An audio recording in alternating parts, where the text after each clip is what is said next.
Bonjour à toi, tu es sur la bonne chaîne. Si tu veux découvrir des animés que tu ne connais pas, Otaku Week est là pour toi. Avant de commencer, like et partage parce que je sais que tu vas aimer.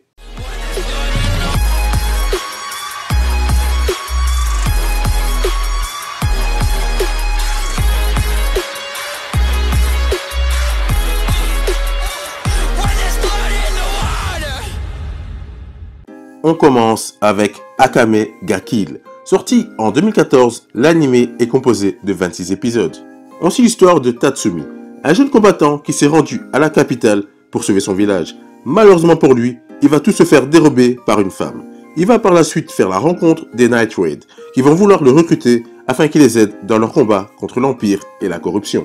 Concernant le scénario, je l'ai trouvé très plaisant à suivre. On ne devine pas toujours l'issue des combats. J'ai véritablement dévoré les épisodes et je suis resté bouche bée jusqu'à la fin.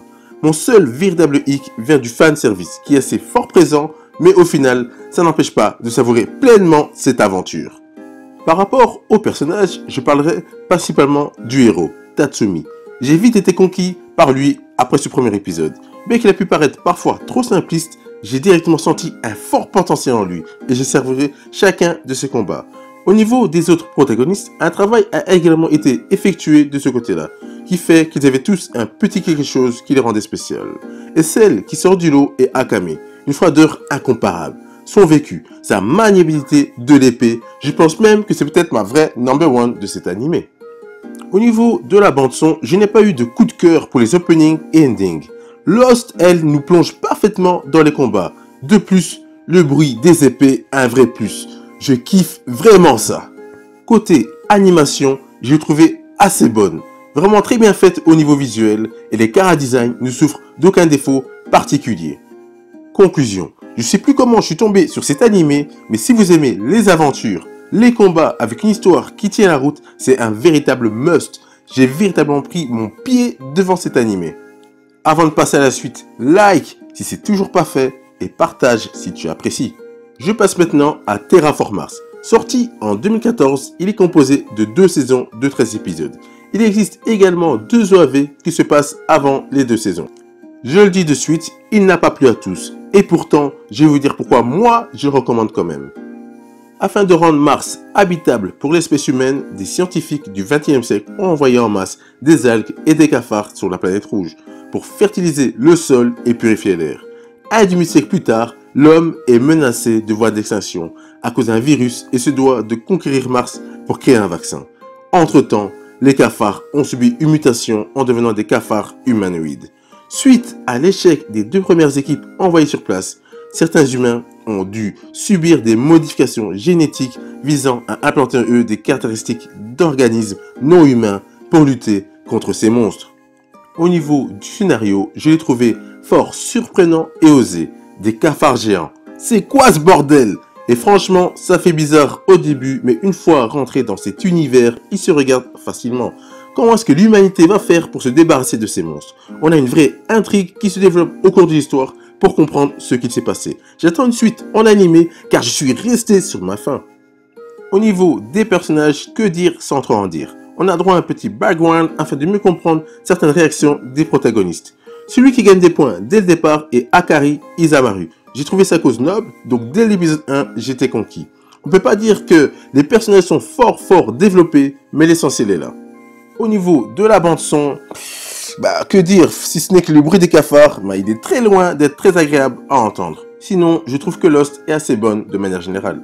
Côté animation, on peut être dégoûté de voir des cafards géants, mais est-ce que ça aurait pu être fait autrement? Le dégoût les rend plus réels. De manière générale, les combats sont assez bien faits et les chara-design sont plutôt bons. Conclusion, j'ai longtemps hésité à regarder après avoir lu pas mal d'avis négatifs, mais je voulais me faire ma propre opinion et je ne regrette pas. Au final, j'ai fortement apprécié car plus on avance, plus on veut en savoir.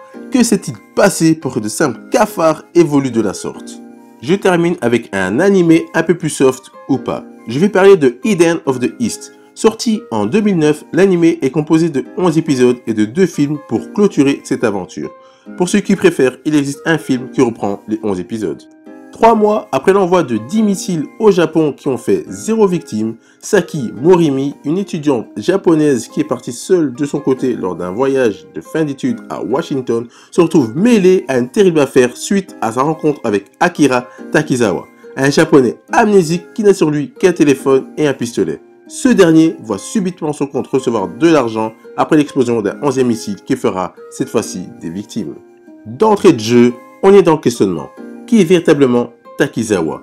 Pourquoi ne sait-il pas qui il est? Pourquoi reçoit-il une certaine somme d'argent après ce 11e missile? On est face à une sublime intrigue. Le suspense est entier jusqu'au bout. J'ai littéralement dévoré les épisodes car je voulais tout comprendre.